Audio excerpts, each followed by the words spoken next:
Ladies and gentlemen, please welcome Pastor Julia Sandstrom.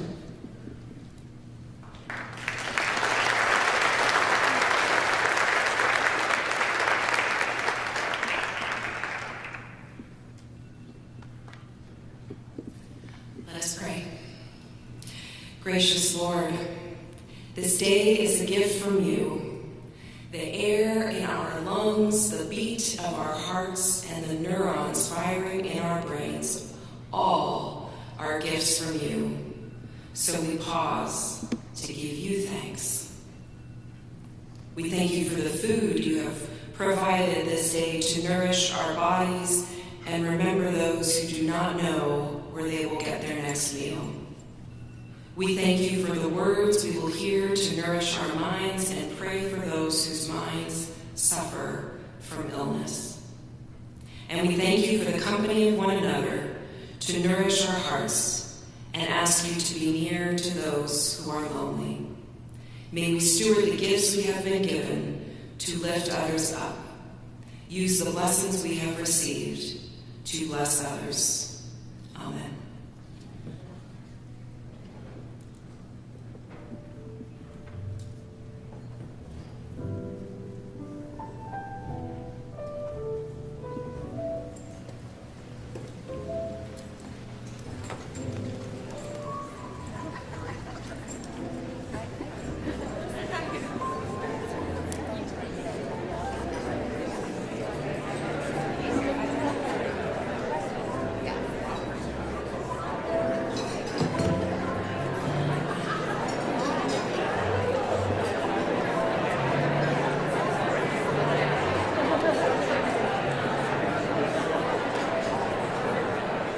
Ladies and gentlemen, please welcome Cleves Whitney, Executive Director of the Gerald R Ford Presidential Foundation.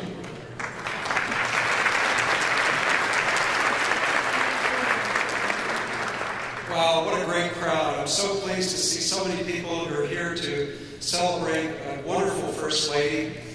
Betty Ford is a remarkable human being, and every year when we have this luncheon, we are so proud to be able to talk about one of our favorite topics, and that's Betty. And also to welcome our current First Lady, who will be out shortly. So I'm Cleves Whitney, and I'm very proud to be able to serve as the Executive Director of the Gerald R Ford Presidential Foundation. And events like this are wonderful because of all the people we get to work with. And I just have to say, the prelude to all this, the invocation by Pastor Julia and the color guard by the Sons of the American Revolution, and also, of course, the national anthem by Meredith. Just wonderful. I got a little story about Meredith. This is not her first rodeo. Meredith actually got to sing in the Rose Garden back in 1975 when her father, Lowell Perry, became the chair of the EEOC. So I think it's really cool that she's returning to us after all these years to sing this. Give her a hand.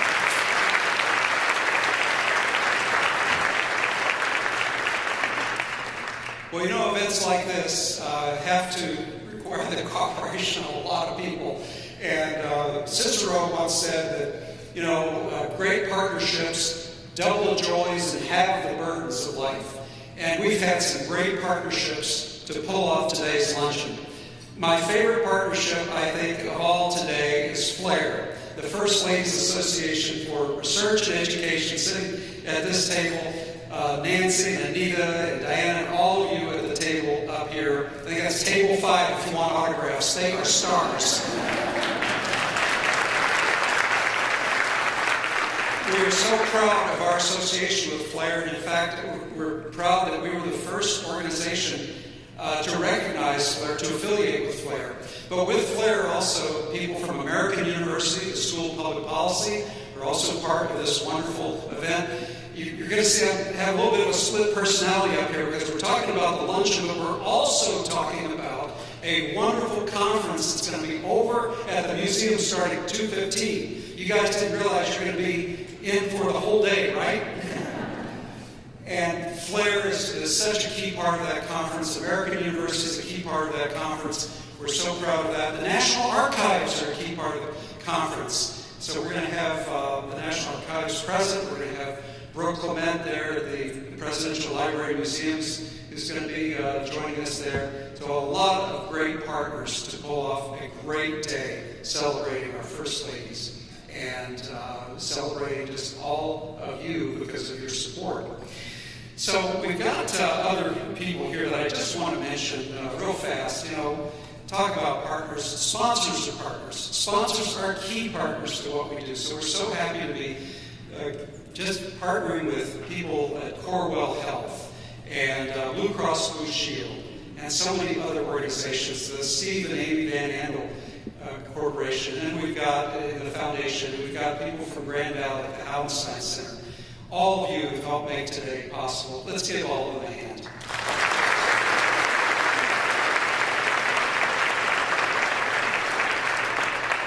And as I look at these tables to my left, we've also got some trustees of the Gerald R Ford Presidential Foundation.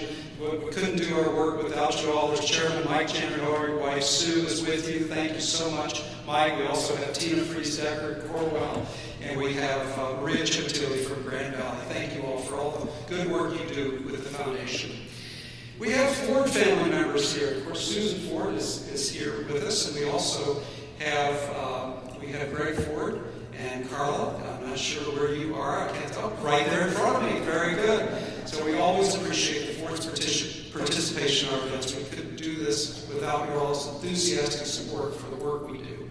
And we also have so many representatives with us here. We have our Congresswoman Hillary Stolten here at table 6. Thank you so much for being part of the festivities today. And we have Winnie Brinks, Majority Leader Brinks, and a number of the Grand Rapids delegation who are here. And we thank all of you for serving and for being here. You know, that leads me to my next point, public service. If you think of public service in Grand Rapids, you're thinking of Gerald R. Ford, aren't you? And Betty Ford. They knew what public service was about, and we are so proud to be able to carry on the legacy of the Fords. And that's what we do at the foundation and at the library and the museum. This foundation has been so much fun because we've gotten to know all the wonderful things that Betty Ford that I did not realize beforehand. So I just looked up a survey of all the First Ladies in the last 60 years, and I was delighted to see that Betty Ford comes in #1 First Lady in the past 60 years.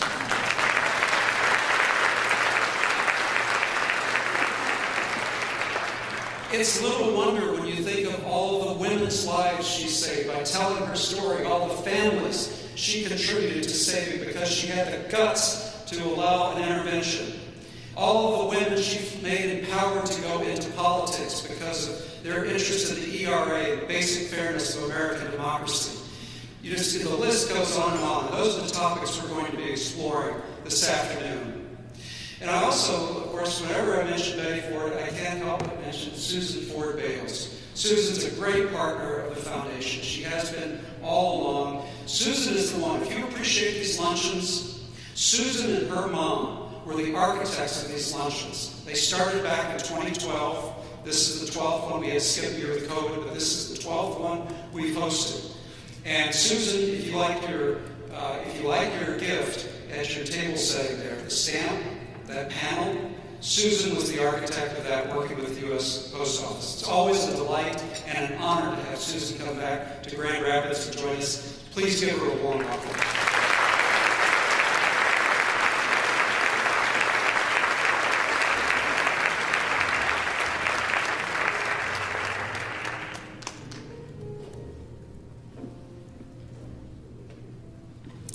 Welcome.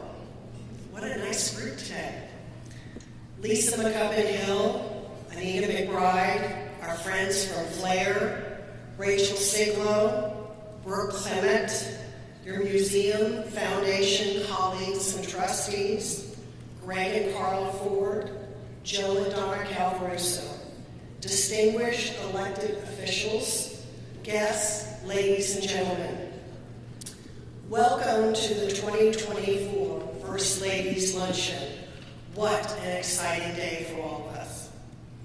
Let me extend a very special thank you to our sponsors and the Foundation's generosity that we were able to conduct this luncheon each and every year. On behalf of Mom, thank you all from the bottom of my heart.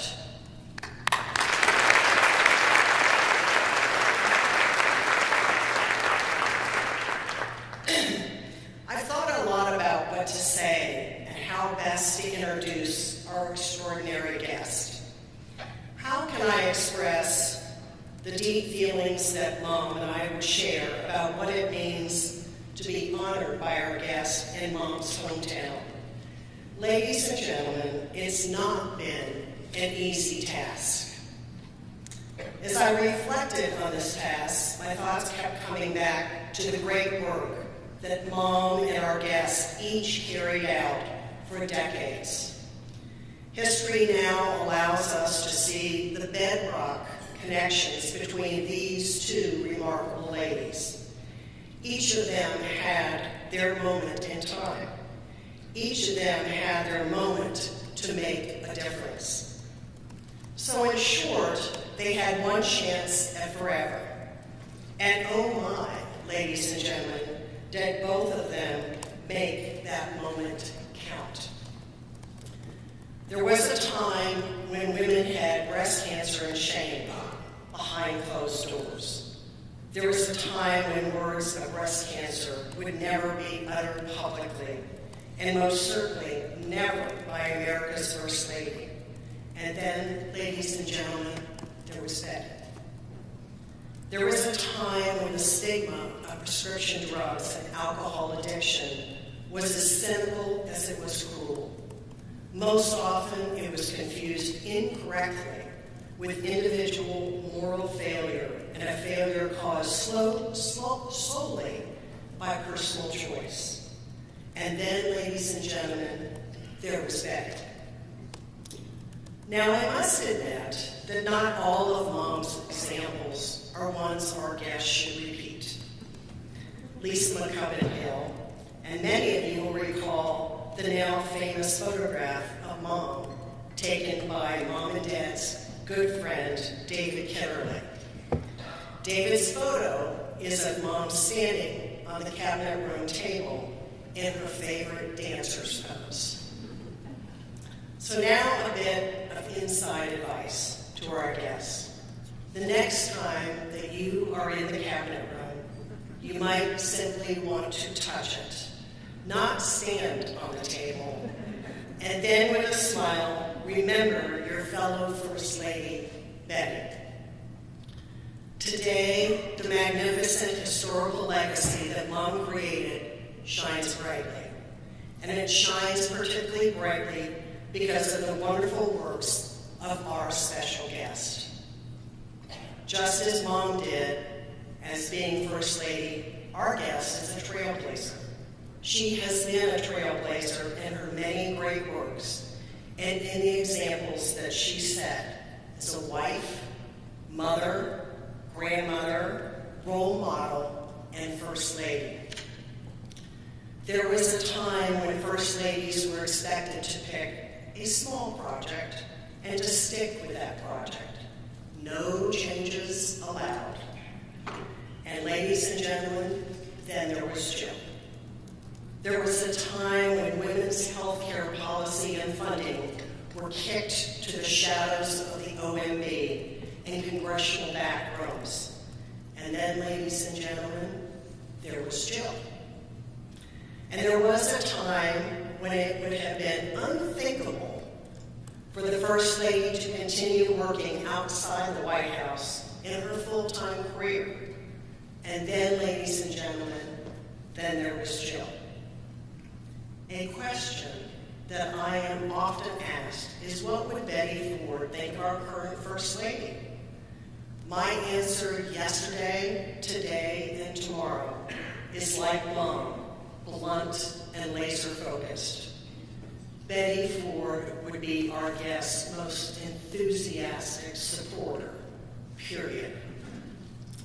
So therefore, on behalf of Mom, it is my high honor and personal joy to welcome to Mom's hometown a woman of boundless courage and compassion, a woman who shows all of us by word and deed how one person can lift up the lives of millions, and a woman who most certainly Betty Ford would be proud to call her friend.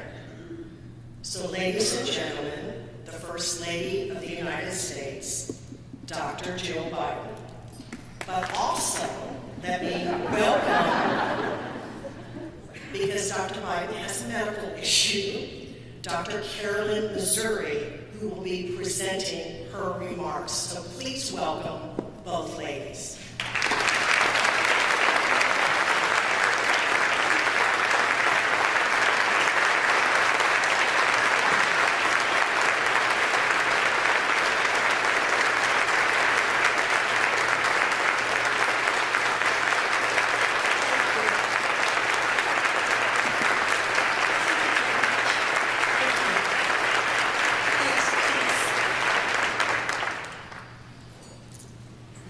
So, I woke up this morning feeling a little under the weather and without a voice.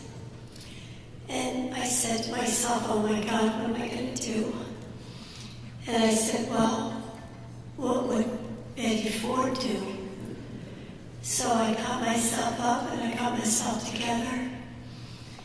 And as an American who really loved Betty Ford as our First Lady, I decided I wanted to come here and be with all of you. So Betty, I'm here for you.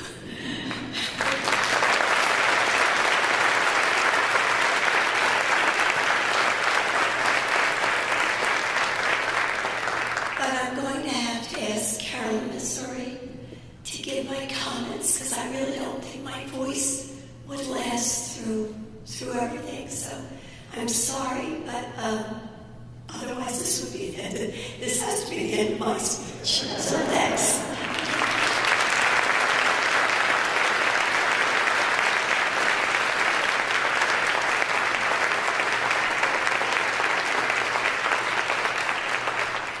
Thank you, Dr. Biden. It's a privilege to be your voice today. Congresswoman Scholten, thank you for your warm welcome to your district. Leader Briggs, Joe and I, that's the president,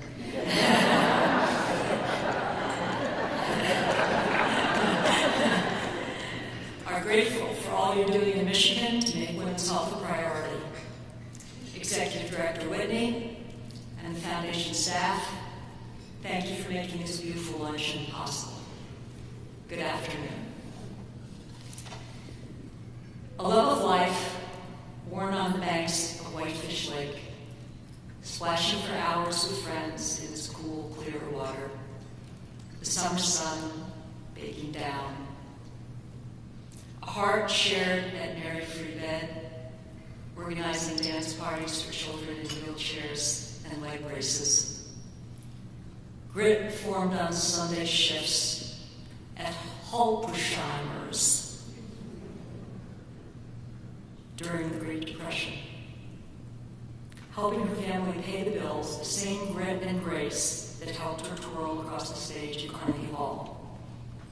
Mrs. Ford was extraordinary, and at her core, she was always Betty Boomer from Grand Rapids, Michigan. Even as she soared to great heights, she was also grounded. Every woman could see a part of herself in Betty. And in her resilience and triumph, we found our own strength. If Betty can do it, I can do it, as you heard this morning. How many women and men owe their lives to following her example? From breast cancer to addiction, Betty's mark is lasting. What footprint do you want to leave on the White House? It's a question Betty grappled with, and I think each First Lady has in her time.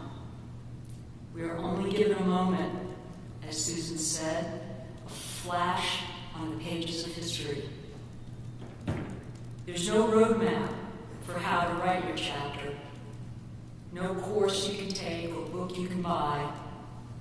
There are only the legacies of the incredible women who came before you. And all you can do is try to meet your moment in your way with grace.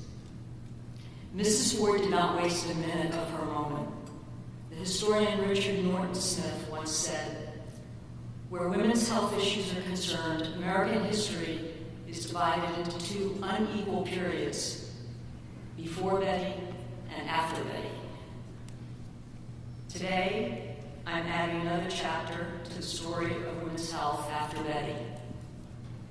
Even though we are half the population, women's health is understudied and research is underfunded. Too many studies have left women out, and too many of the medications, treatments, and medical textbooks are based on men and their bodies, and that information does not always apply to women. This has created gaps in our understanding of conditions that mostly affect women, only affect women, or affect women and men differently, leaving women seeking health care in a medical world largely designed for men. When you think about it, the problem becomes obvious. We all know it. We've all experienced it in one way or another. We've even become used to it. If you ask any woman in America about her health care, she probably has a story to tell. You know her. She's the woman who gets debilitating migraines but doesn't know why and can't find treatment options that work for her. She's the woman going through menopause who visits her doctor and leaves with more questions than answers.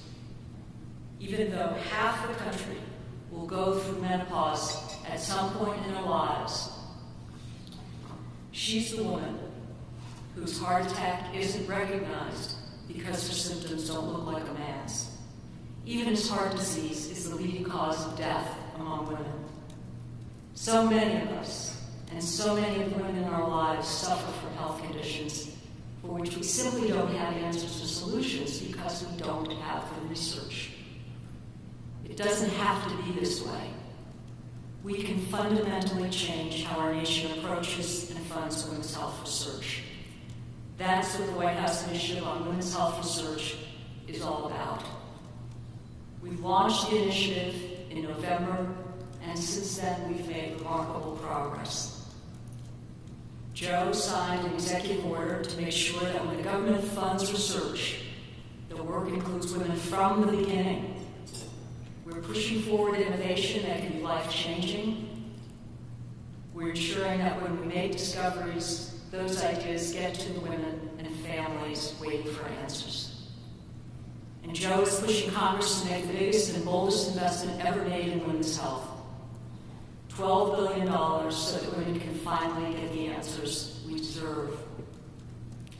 This is a big problem with deep roots, and we're not going to fix it overnight. But Betty has taught us lasting change isn't quick or easy. It's a daily practice requiring constant tending and sustained vigilance. Small steps each day that build a brighter tomorrow, where women leave doctors' offices with more answers than questions, where no woman ever has to say, "We're here again, it's all in your head," or it's just stress, where women don't just survive, they lead long, healthy, and happy lives. Together, with Betty's fortitude and hope, we can make that tomorrow possible. Thank you.